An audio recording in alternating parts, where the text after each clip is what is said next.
Hey guys, I hope you're having a great day, and today I will be talking about all of the books that I have read in September but also in August. In August I read 3 books and in September I only read 2 books. Unfortunately, I was going to finish my 3rd book and I just didn't have the time, but I will finish this book in the beginning of the month of October. The first 2 books that I read in August are 2 French books, so I will not be talking too much in details about these books, but I just really wanted to show the covers because they are beautiful. They are both from the same author and they are contemporary fiction books, and they're like young adults contemporary books. They're both about a girl and a boy who meet and not necessarily fall in love, but develop a really cute relationship, and both these books were amazing. I am really sad if you cannot read French because they are a beauty. The other book that I read and actually did not read in August was Shadow Scale by Rachel Hartman. Sorry.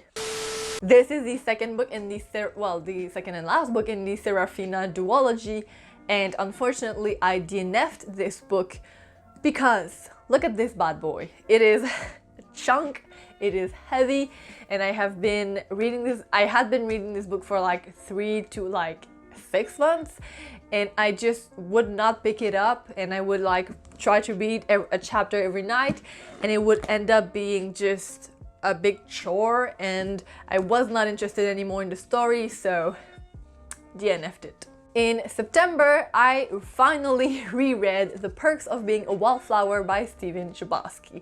I had been meaning to reread this book for such a long time, and now I have to watch the movie to make a comparison because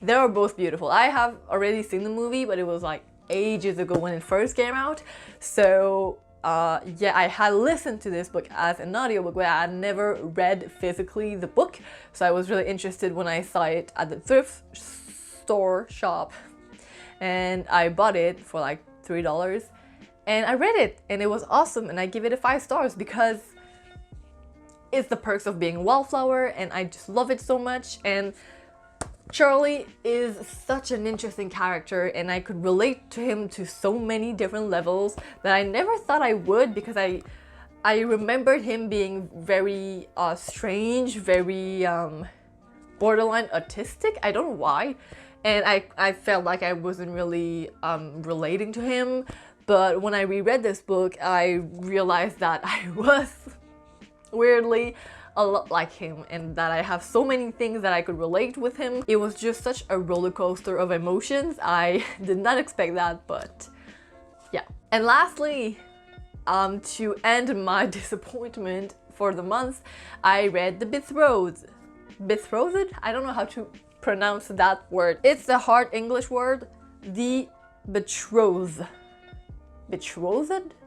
I don't even know. I listened to this book as an audiobook, and it was probably a plus because I probably would have stopped reading that book a very long time ago. I finished it all and I gave it a total of 2, maybe 2.5 out of 5 stars. The 0.5 is probably more for the audiobook part because it was narrated by Jessica Nicole, and she was a gem. I really loved the way that she did the audiobook, how she read the sentences. Sometimes when there were jokes, she would have such an intonation in her voice, and it would make it a lot funnier. So the audiobook part was a plus because it was really more entertaining, I would say. However, there were some parts where I was like, this is just bullshit. It's not real. I don't believe anything that you're saying right now, so yeah, I don't know. If any of you know me even a little bit, you will know that I hate love at first sight tropes, and I did not know that it would be that. Because in the summary it says that she meets some commoner and she develops a relationship with him that makes her question what she wants in life. I thought it would be not a love at first sight trope, but more like a, I don't know, a forbidden love kind of trope, but not a love at first sight trope.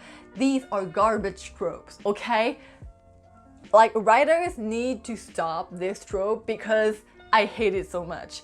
You don't know him, you don't know her, but you fall in love anyways, and it's ridiculous. So I hate it, and she was in love with that guy, but I don't even remember his name. I think it was like Silas or something. I hate it. I don't know why. He was kind, he was nice, but you don't know him. Maybe he would be mean, maybe he's going to beat you when you get married with him. We don't know him.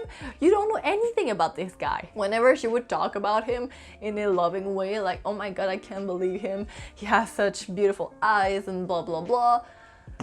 Listen, I was not buying any of it. It was fake. It sounded so fake, and the way it was written was really weird, and I cannot believe that Kira Kaale wrote this book, because the selection is one of the greatest trilogy of all time, to my personal knowledge, and she wrote that thing.